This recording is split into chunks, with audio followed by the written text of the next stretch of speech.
Este episódio foi patrocinado pela Nutriceller, soluções nutricionais. Na verdade, este anúncio é fácil de fazer, porque também é uma indicação pessoal minha. Apresentado pelo Nelson Schreiner Jr., a Nutriceller fala sobre as inovações e as tecnologias dos fertilizantes. Sua missão é proporcionar a máxima produtividade e economia ao produtor rural, oferecendo produtos de alta qualidade e tecnologia. A Nutriceller é uma empresa brasileira constituída em 2008 que fabrica e distribui fertilizantes especiais que levam inovação e tecnologia ao campo, contribuindo com o aumento da produtividade e qualidade das culturas agrícolas com praticidade. Com um portfólio completo e equipe capacitada, a Nutriceller atua nos mercados de cereais, cana-de-açúcar, café, citros, florestais, frutas, legumes e verduras.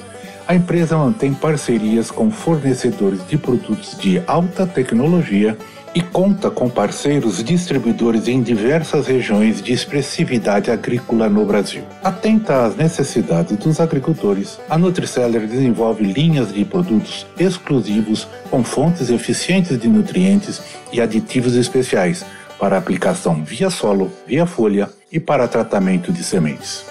Saiba mais. Acesse www.nutriceller.com.br. Você está no podcast Academia do Agro, dedicado à competitividade do agronegócio brasileiro, com abordagem de temas que fazem parte do seu cotidiano, trazendo dicas e sugestões para o seu trabalho. Vamos juntos!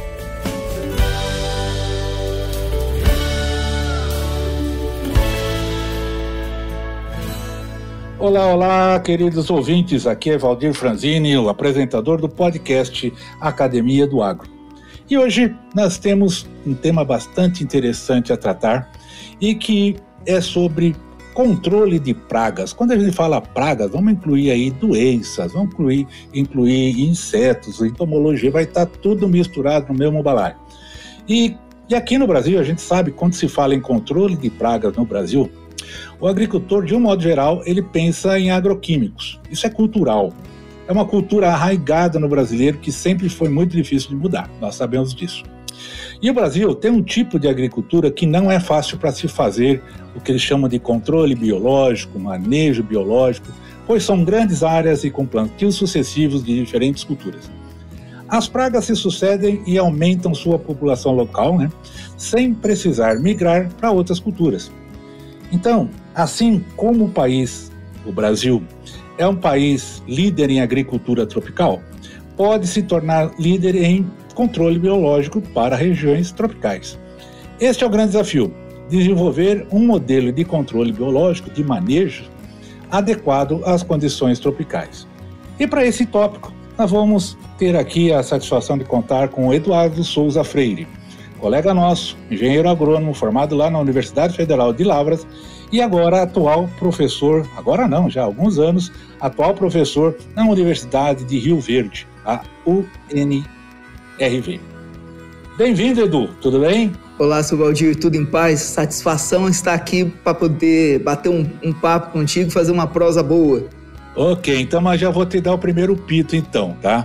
Posso ser até doutor em função de tempo de estrada, de formado. Lá em Piracicaba a gente fala que os bichos, tem os bichos e tem os doutores. Agora, por favor, sem senhor, tá? Porque aí você me envelhece demais. Vou tentar. Eu sou um garotinho de 6.6 com corpinho de 6.5, tá? Tá joia, combinado. Beleza, então, Edu, vamos lá. Onde tudo começou? Conta um pouco da sua história para nós. A nossa história acadêmica na agronomia começou lá em 1999, quando eu fui para a Universidade Federal de Lavras, a universidade que nós escolhemos na oportunidade para começar a fazer a nossa graduação, que foi Engenharia Agronômica. E lá a gente começou, fizemos a faculdade lá, são 5 anos, e uma coisa foi emendando com a outra, porque daí eu tomei muito gosto para a questão da pesquisa de aula. Eu vi que eu gostava de poder conversar com as pessoas, de poder transmitir um pouco do que a gente sabe para os outros. E aí a gente iniciou o mestrado com um excelente orientador, um professor excepcional, que me acolheu muito bem e que virou também um pai, que é o professor Vicente Paulo Campos, um grande nematologista, recentemente aposentado lá na universidade. E com ele eu fiz estágio, mestrado, doutorado, o pós-doutorado, até que então, na ocasião, o professor Luiz Henrique Carregal, conhecido de muitos aqui, né, pela sua competência e pelo trabalho que executa, perguntou se tinha interesse de trabalhar aqui na universidade para poder substituí-lo. E assim fizemos no ano de 2016, e por fim ele pediu a exoneração da Universidade de Rio Verde, e nós estamos aqui ocupando essa cadeira, não com a mesma maestria que ele fazia antes, mas estamos aqui trabalhando, fazendo pesquisas e tentando contribuir um pouco com a Universidade de Rio Verde. Eduardo, eu já conversei também com o Luiz, com o Carregal. Inclusive, já nos deu também a oportunidade de um episódio, né? Nós tivemos uma entrevista muito bacana também. Mas deixa eu perguntar, você é mineiro? Conta um pouco da sua... O que o fez se transformar em agrônomo? Conta um pouco da sua história familiar aí. Pois é, Valdir, quando você me faz essa pergunta, você deu um retrocesso aqui na minha mente, foi onde que foi essa história? E olha, ela começou de muito cedo. Quando meus pais vieram da zona rural e tiveram uma infância muito restrita, de muita pobreza, e quando vieram para a cidade, passaram todas as agruras, né? Com empregos com baixa remuneração, eles se conheceram, se casaram, mas sempre com uma vida muito restrita. Daí nasceu meu irmão, depois eu nasci, nós éramos pobres já, mas não tão pobres, então tudo era muito contadinho. E eu me lembro que a gente se mudou para uma casa onde tinha um terreno atrás muito grande. E o meu pai começou a fazer horta.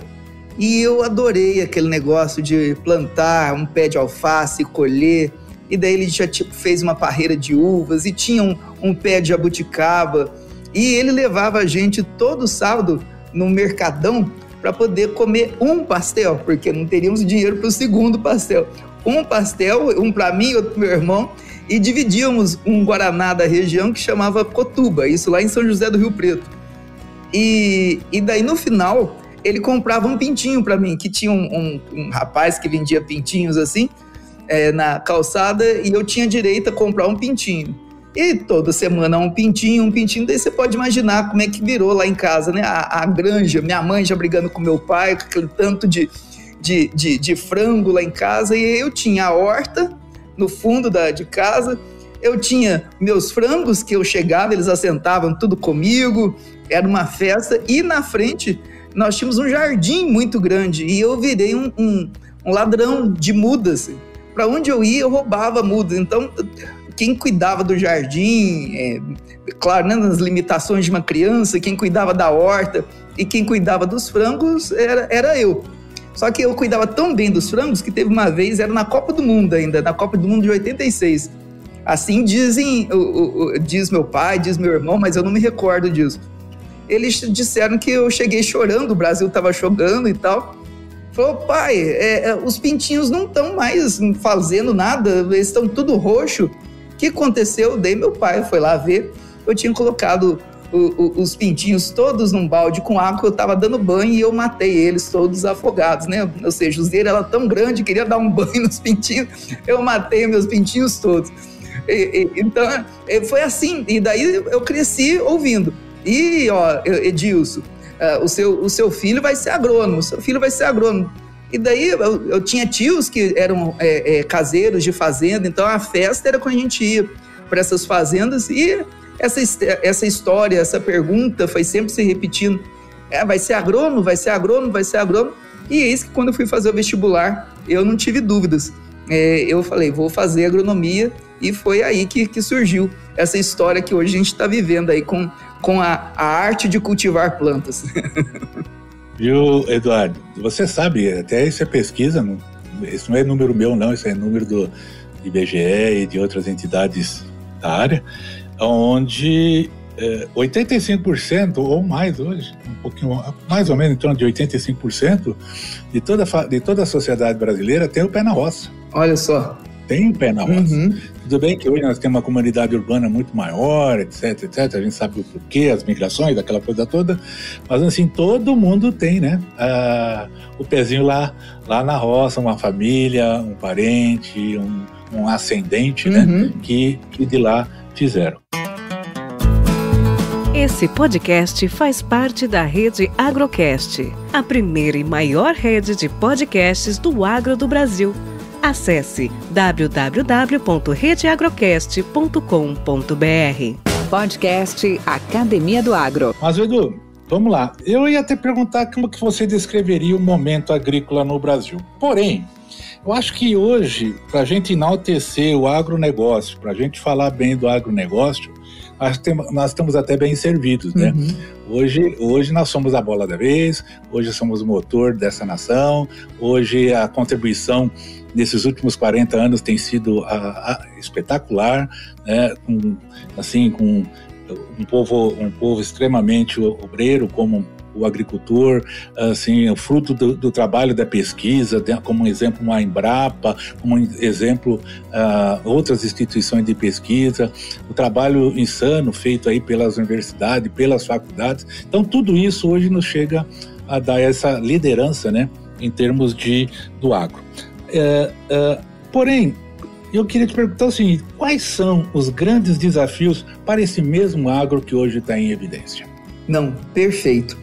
Bem, subir as escadas nós já subimos com maestria. Muitos grandes nomes trabalharam para que hoje, entre muitos das nossas conquistas, foi doutrinar o solo do Cerrado, né? E hoje a gente fazer desse solo que era inóspito o celeiro agrícola do planeta, e que está só engatinhando, ainda tem um potencial muito maior a ser explorado. Então, o mais difícil, o fácil aconteceu, que era subir. Agora é se manter e crescer um pouco mais. A primeira coisa é fazer todo esse processo de uma forma mais organizada. E para isso, nós precisamos de investimentos, como, por exemplo, em pesquisa. Hoje, a Embrapa ela tem que ser reverenciada e cuidada para que ela continue sendo uma fonte principal e norteadora das pesquisas agrícolas em todo o país. Então, se nós quisermos assumir o nosso pedigree como nação, que é de produzir alimentos para nós e para o planeta, é preciso haver uma recuperação e uma valorização da Embrapa, que hoje não passa por uma situação tão fácil, né? Está num momento muito desafiador. Então, é um órgão que a gente precisa ter todo o cuidado com ele. O segundo ponto é a questão da fiscalização. Para tudo ir muito bem, é preciso que existam olhos para poder coordenar, para poder amparar, para que todos falem a mesma língua e todos nós tenhamos as mesmas leis sendo implementadas, né?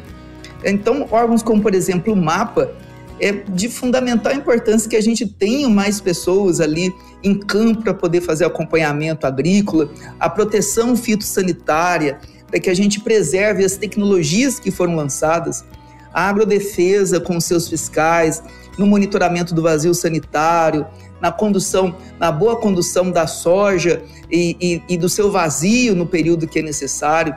Então, a Emater, que tem um trabalho espetacular com os pequenos produtores.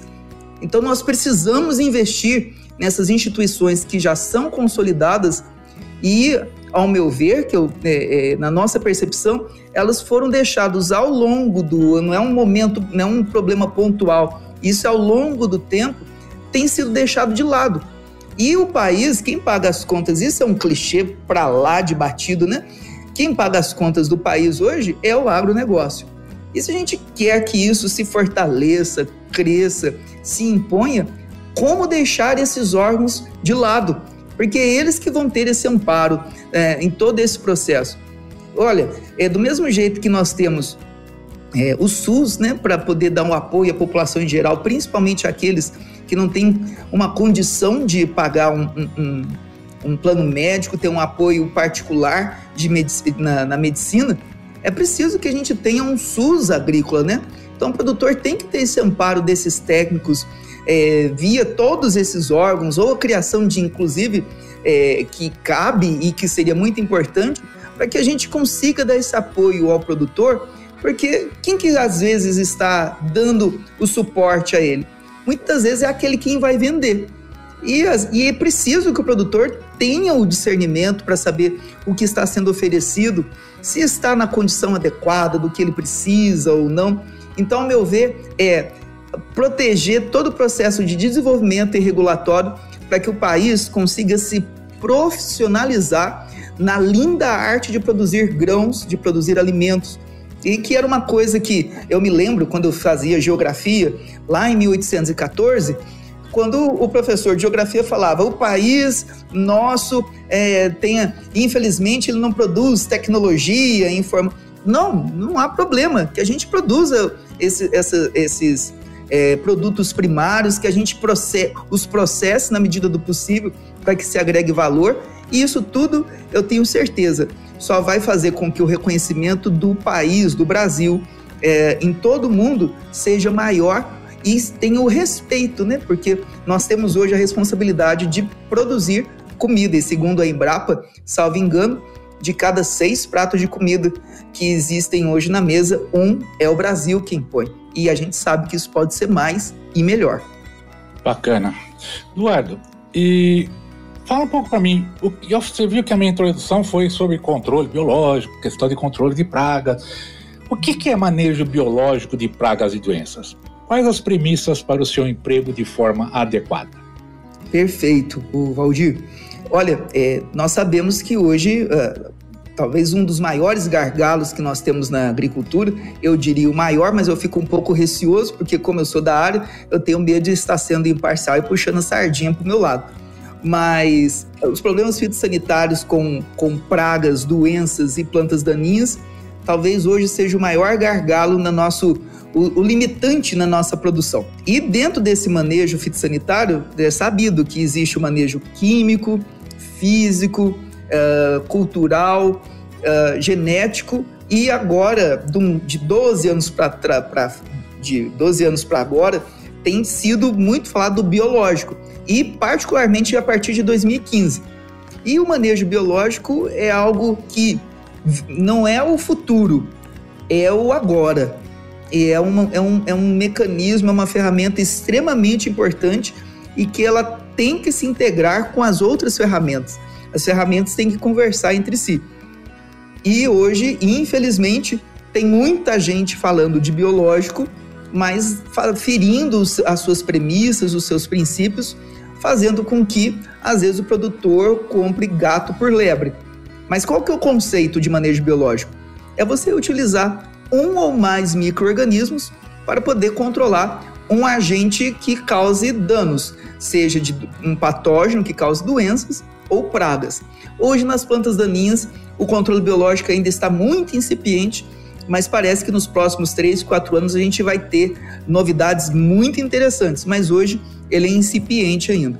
Mas para pragas e para doenças é algo fantástico, consolidado, é um dos setores do agronegócio que mais cresce em termos de mercado e que hoje é uma grande realidade. Então, dentro das doenças, falando de fitopatologia, né, que é a minha área, eu não conheço, não sou bom em entomologia, no controle de fungos, bactérias, vírus e nematóides, nós temos agentes, principalmente à base de fungos e bactérias, que podem ajudar nesse manejo. E se integrando com outras práticas, o ganho que o produtor vai ter no final é algo muito interessante, desde que se respeite quais são os pontos do controle biológico que é preciso observar antes de comprar qualquer produto. Posso falar de alguns, Valdir? Fique à vontade. É preciso que o produtor tenha atenção? Por exemplo, é muito importante que ele compre um produto que preferencialmente seja registrado pelo Ministério da Agricultura, pelo MAPA. Por quê? Isso vai lhe dar algumas garantias dentro desse registro, né?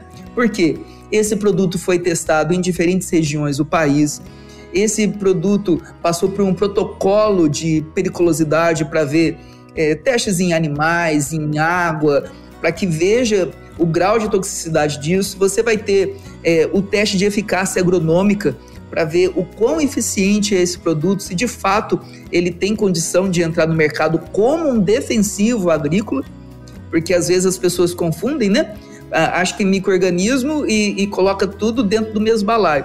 Existem micro-organismos que atuam na parte da fertilidade, existem organismos que atuam na parte do desenvolvimento de plantas, existem outros que é na parte de controle de pragas e outro que é na parte de doenças.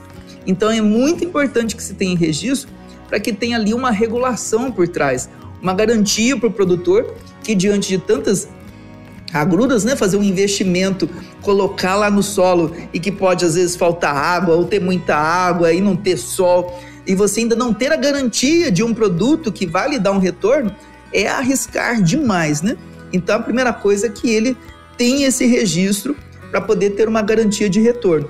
E lembrando, né, que um produto defensivos agrícolas, eles devem ser posicionados e pensando que eles têm que dar o retorno em termos de controle do patógeno, reduzir o seu inóculo, né? Então, por exemplo, nematóides, pensar em diminuição de população de nematóide ou de ovos de nematóide.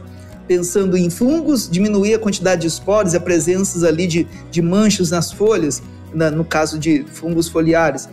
Ele tem essa intenção.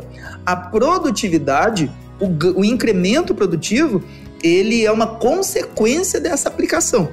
Então, a depender do tamanho que está o problema, nem sempre o produtor vai observar o retorno em incremento produtivo na mesma safra. Talvez ele tenha que fazer isso um trabalho constante, porque a gente tem que entender a planta como nós, né, do reino vegetal, não tem muitas diferenças do reino animal, se você for pensar no tratamento quanto doente, né?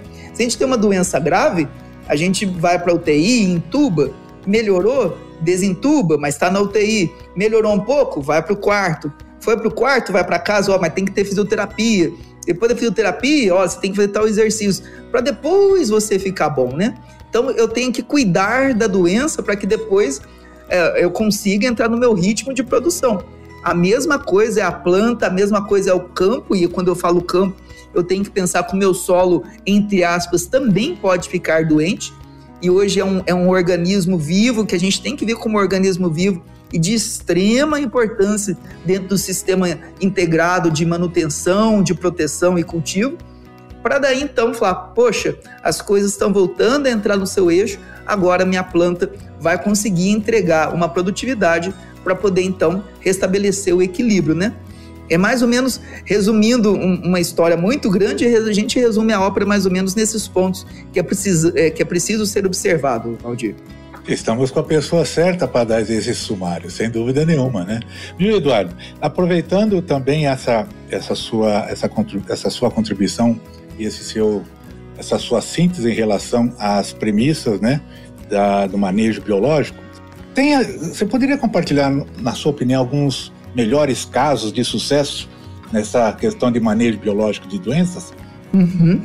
Olha, antes de mais nada, o sucesso ele virá quando as premissas forem atendidas, né? Eu comprar um produto registrado, eu tomar cuidado com as condições ambientais ao aplicá-lo, ver se o produto é registrado para o alvo ao qual eu quero aplicar, respeitando a dose desse produto, entre outras coisas. Feito isso, hoje, dentro do manejo de doenças do solo, como por exemplo, principalmente os fitonematóides e alguns fungos de solo, como o fusário, hoje os biológicos são talvez a principal ferramenta desse manejo, associado com o cultural e, em alguns casos, associado com o químico.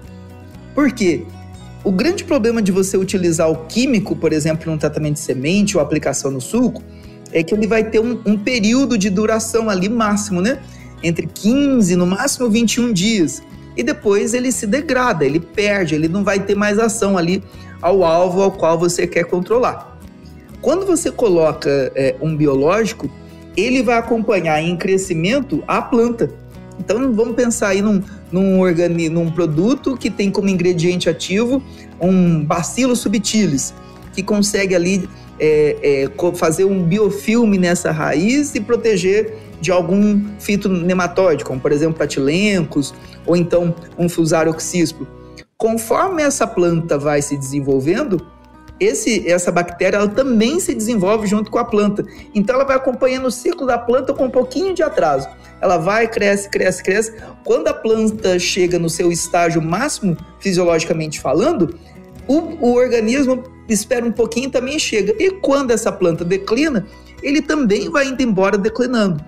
Então, o químico, ele vai dar aquela defesa, aquela proteção naquele caos, né? Quando a semente está emergindo, germinando e emergindo, emitindo suas radicelas, a plântula ali está saindo e está sendo atacada por todos os lados, né? Porque naquele espaço de solo ali entre 5 e 20 centímetros é ali que é o vulco-vulco dos grandes patógenos que a planta pode ser atacada. Aí você tem o químico. Em alguns casos, o biológico também pode funcionar como o químico. Qual sentido? Com todas as aspas possíveis, tá? Só como um aspecto de analogia. Porque alguns produtos biológicos, eles também são ricos em metabólitos tóxicos. Então, vai ter o efeito também de contato direto e imediato desses metabólitos, assim como o químico, só que vai ter um plus, vai ter um extra. Esse biológico vai se desenvolvendo junto com a planta e protege essa planta por um período de tempo muito maior. Quase sempre, a depender do isolado que a gente estiver trabalhando com o produto, ele vai conseguir proteger ali a planta por todo o tempo. E isso é um ganho fantástico. E isso é uma coisa importante de se ver, sabe, Valdir? Que às vezes a pessoa acha que é ou químico ou biológico. Não são coisas, aproveitando aí, né? Não é Corinthians ou Flamengo. As coisas têm que andar juntas. Então, o maior amigo do químico é o manejo biológico. Agora, a gente só tem que tomar um cuidado pequeno, mas fundamental. É saber da compatibilidade desse produto biológico com o químico, para você não aplicar defunto, que senão daí tem que fazer reunião mediúnica para poder evocar lá os espíritos das bactérias e dos fungos que morreram. Então é fundamental de que a empresa na qual você é produtor, você é consultor, engenheiro agrônomo, quando você for comprar o produto biológico, é de extrema importância de que você exija da empresa da qual você está adquirindo o produto uma tabela de compatibilidade e ver se os produtos que você está utilizando aí no seu TS ou na sua calda de pulverização são compatíveis a esse biológico. E, inclusive, biológico contra biológico. Que, por exemplo, tricoderma com Bovaria não se bica, né? O tricoderma vai detonar a Bovaria. Então, a gente tem que ter toda essa condição de ver a compatibilidade do biológico com os outros produtos para que todo mundo funcione e expresse o seu melhor potencial. E você, produtor que estiver investindo nessa tecnologia, consiga usufruir ela no seu máximo, né? Podcast Academia do Agro. Eduardo, vamos falar um pouco agora do professor, do pesquisador Eduardo Freire. Conta um pouco como é que nós estamos na foto? Conta um pouco das suas atividades atuais, como é que está caminhando aí os seus estudantes, os seus pós-graduandos, como é que está essa evolução junto à universidade? Olha, eu digo que trabalhar na Universidade de Rio Verde é um privilégio. Primeiro, pela sua localização. Nós estamos numa cidade onde tudo acontece, é uma vitrine espetacular, com grandes empresas, com uma grande cooperativa, com grandes grupos. Então, ministrar aula, trabalhar com pesquisa, onde tudo acontece, torna as coisas assim extremamente fáceis. Então, no primeiro lugar, a localização. O segundo é o que a própria universidade nos permite fazer, né? Porque dentro da universidade nós temos todo o embasamento, todo o amparo para poder desenvolver essa pesquisa e conseguir trazer tecnologias.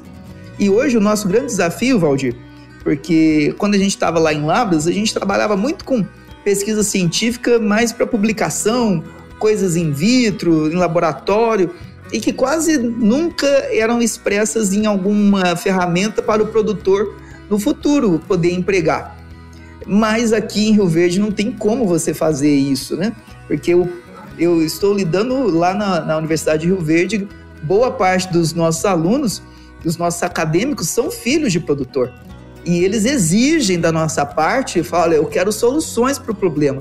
E quando a gente vai fazer um TCC, uma dissertação de mestrado, é de fundamental importância que a pesquisa tenha o seu caráter científico, porque é o oxigênio de qualquer pesquisador, mas é de fundamental importância que ela tenha aplicabilidade, sabe? Então, diante desse novo desafio, que estar aqui nessa cidade, estar aqui nessa instituição, foi um choque de realidade. Aí eu falei, bem, eu tenho que mudar meu modo de ver a vida e de como trabalhamos.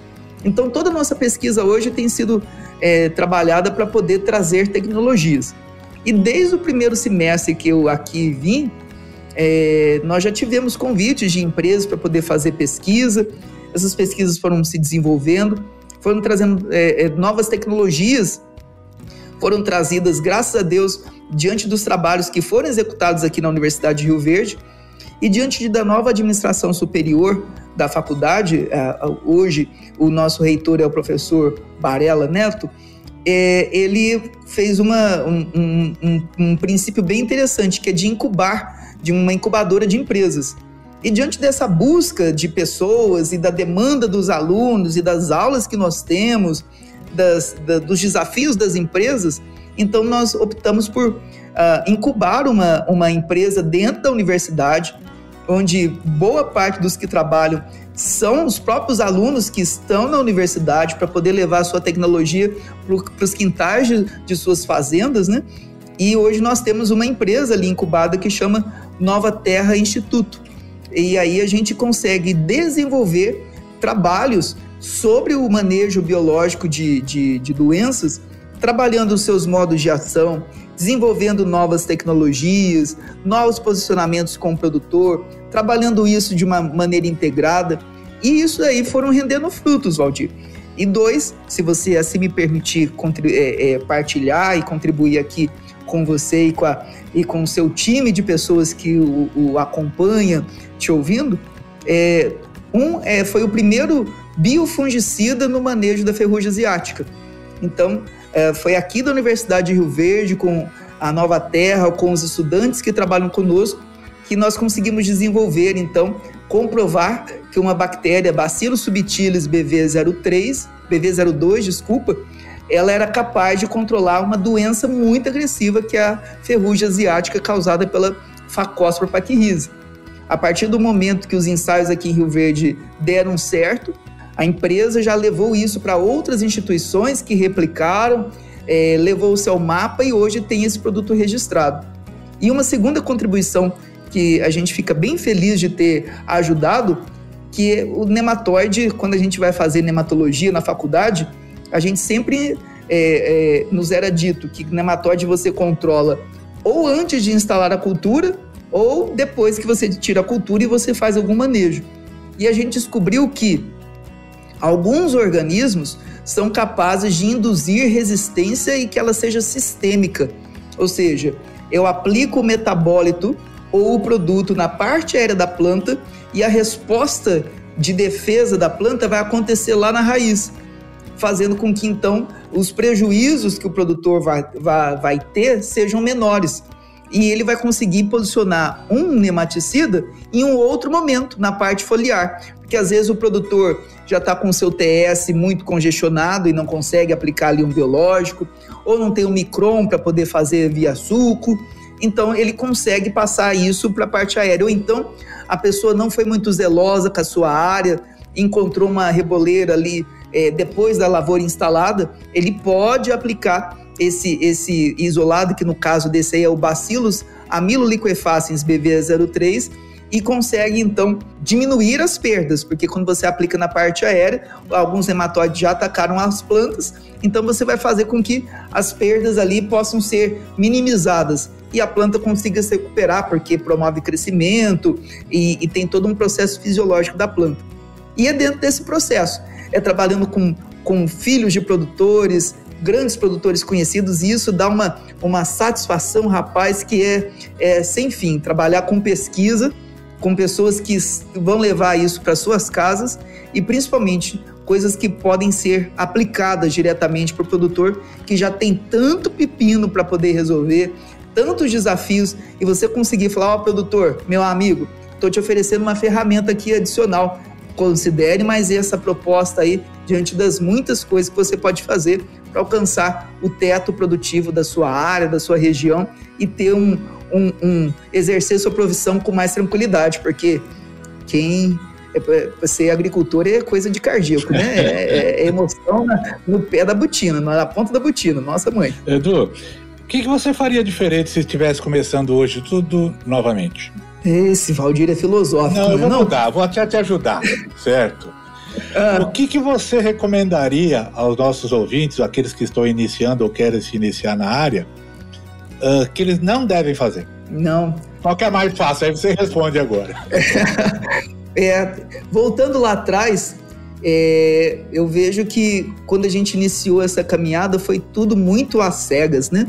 E a gente fica pensando assim, nossa, mas se lá naquele momento alguém me falasse isso, ou se eu tivesse procurado aquilo ou outro, poderia eu ter feito melhor, ou ter feito diferente. Mas talvez na vida, a grande beleza da vida, da nossa história, né?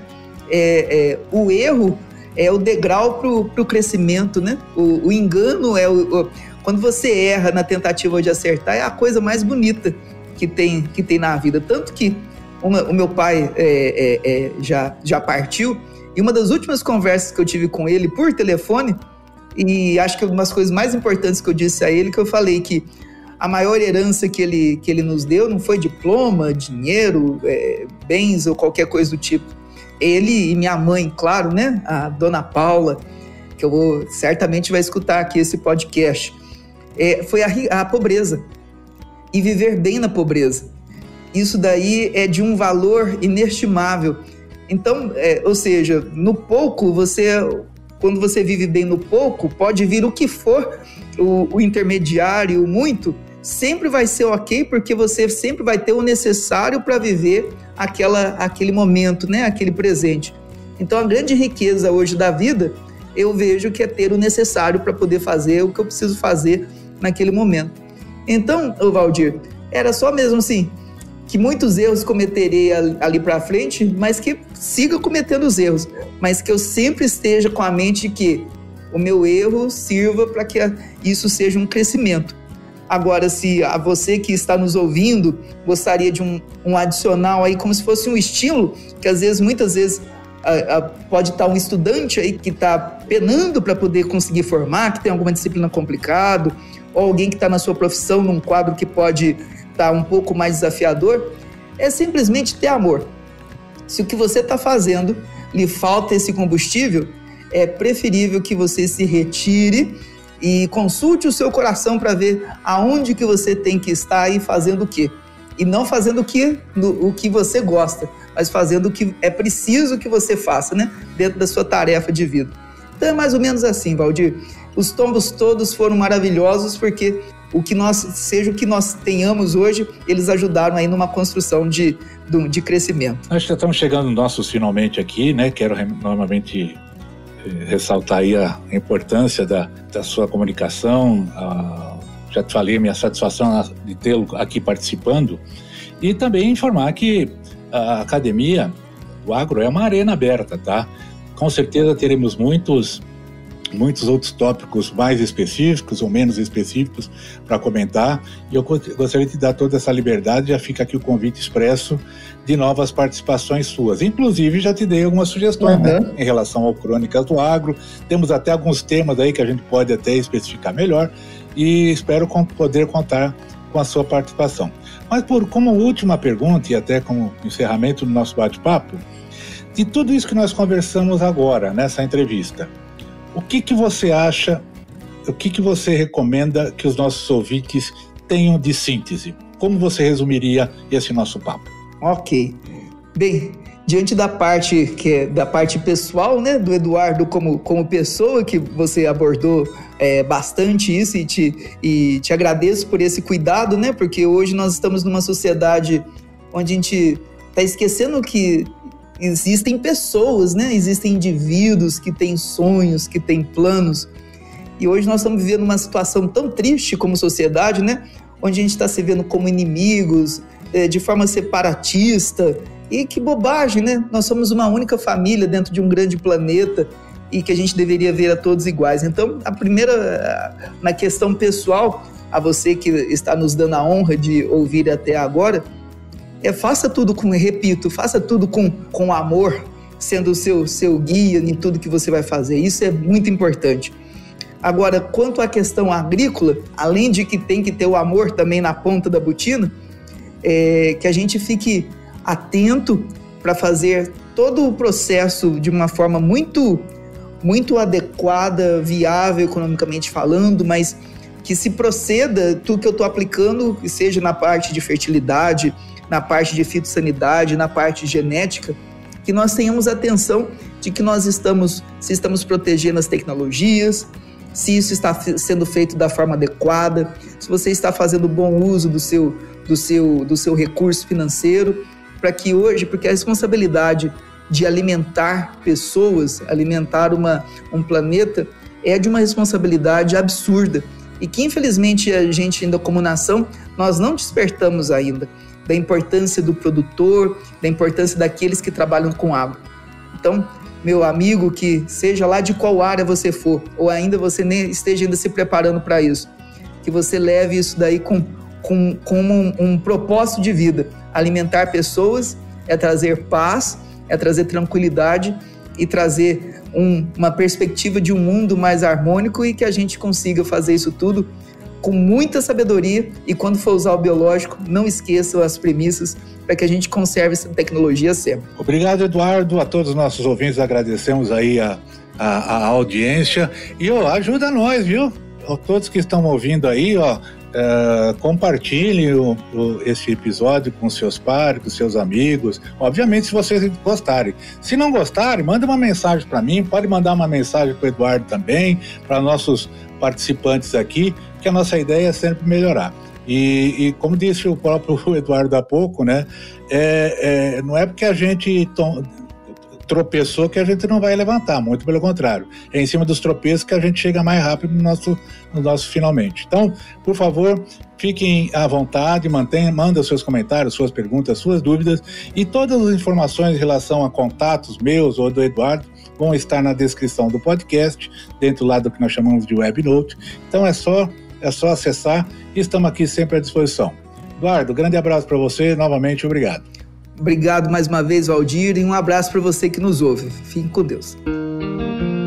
Nutriceller Soluções Nutricionais, a linha mais completa de fertilizantes convencionais para o país, composta por macro e micronutrientes e também aditivos para aplicação via solo e folha, gerando assim maior produtividade, qualidade e praticidade ao agricultor. Nutriceller, soluções nutricionais inteligentes e eficientes, sempre atenta às necessidades dos agricultores. Com temas expressivos e dinâmicos, esse intercâmbio semanal visa oferecer um melhor desenvolvimento em suas habilidades profissionais e nas atividades e práticas do seu cotidiano. Somos da Academia do Agro, o podcast para todos aqueles apaixonados pelo agronegócio. Te aguardamos no próximo episódio. Até lá!